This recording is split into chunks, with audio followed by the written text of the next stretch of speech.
प्रभु श्री राम के हाथों में गिर गई जब एक नन्ही गिलहरी। किंवदंती अनुसार पहली कथा यह है कि जब श्री राम अपनी पत्नी सीता व अनुज लक्ष्मण के साथ वनवास पर थे तो रास्ते में चलते हर तरह के धरातल पर पैर पड़ते रहे।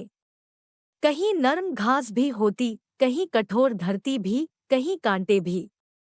ऐसे ही चलते हुए श्रीराम का पैर एक नन्ही सी गिलहरी पर पड़ा। उन्हें दुख हुआ और उन्होंने उस नन्ही गिलहरी को उठाकर प्यार किया और बोले, अरे मेरा पाँव तुझ पर पड़ा, तुझे कितना दर्द हुआ होगा ना। गिलहरी ने कहा, प्रभु आपके चरण कमलों के दर्शन कितने दुर्लभ हैं। संत महात्मा इन चरणों की पूजा करते नहीं थकते। मेरा सौभाग्य है कि मुझे इन चरणों की सेवा का एक पल मिला। इन्हें इस कठोर राह से एक पल का आराम मैं दे सकी। प्रभु श्रीराम ने कहा कि फिर भी दर्द तो हुआ होगा ना, तू चिल्लाई क्यों नहीं। इस पर गिलहरी ने कहा, प्रभु कोई और मुझ पर पाँव रखता तो मैं चीखती है राम राम राम, किंतु जब आपका ही पैर मुझ पर पड़ा तो मैं किसे पुकारती। कहते हैं कि श्रीराम ने गिलहरी की पीठ पर बड़े प्यार से अंगुलियां फेरी जिससे कि उसे दर्द में आराम मिले। अब वह इतनी नन्ही है कि 3 ही अंगुलियां फिर सकी।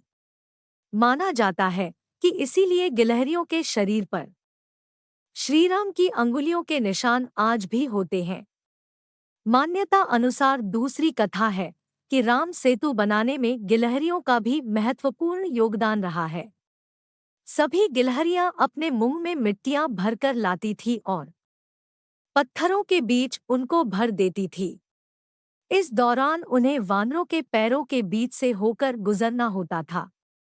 वानर भी इन गिलहरियों से तंग आ चुके थे, क्योंकि उन्हें भी गिलहरी को बचाने हुए निकलना होता था। लेकिन वानरों को यह नहीं मालूम था कि ये गिलहरियां यहाँ वहाँ क्यों दौड़ रही है।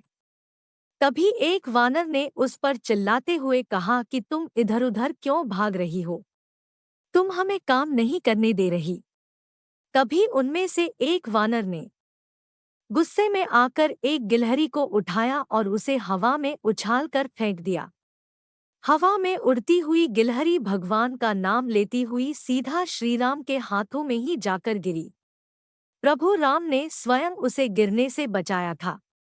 वह जैसे ही उनके हाथों में जाकर गिरी और उसने आंखें खोलकर देखा तो प्रभु श्रीराम को देखते ही वह खुश हो गई। उसने श्रीराम से कहा कि मेरा जीवन सफल हो गया, जो मैं आपकी शरण में आई। तब श्रीराम उठे और वानरों से कहा कि तुमने इस गिलहरी को इस तरह से क्यों लज्जित किया। श्रीराम ने कहा कि क्या तुम जानते हो, गिलहरी द्वारा समुद्र में डाले गए छोटे पत्थर तुम्हारे द्वारा फेंके जा रहे बड़े पत्थरों के बीच के फासले को भर रहे हैं। इस वजह से यह पुल मजबूत बनेगा। यह सुन वानर सेना काफी शर्मिंदा हो गई। उन्होंने प्रभु राम और गिलहरी से क्षमा मांगी। तब श्रीराम हाथ में पकड़ी हुई गिलहरी को अपने पास लाए और उससे इस घटना के लिए क्षमा मांगी। उसके कार्य को सराहना देते हुए उन्होंने उसकी पीठ पर अपनी अंगुलियों से स्पर्श किया।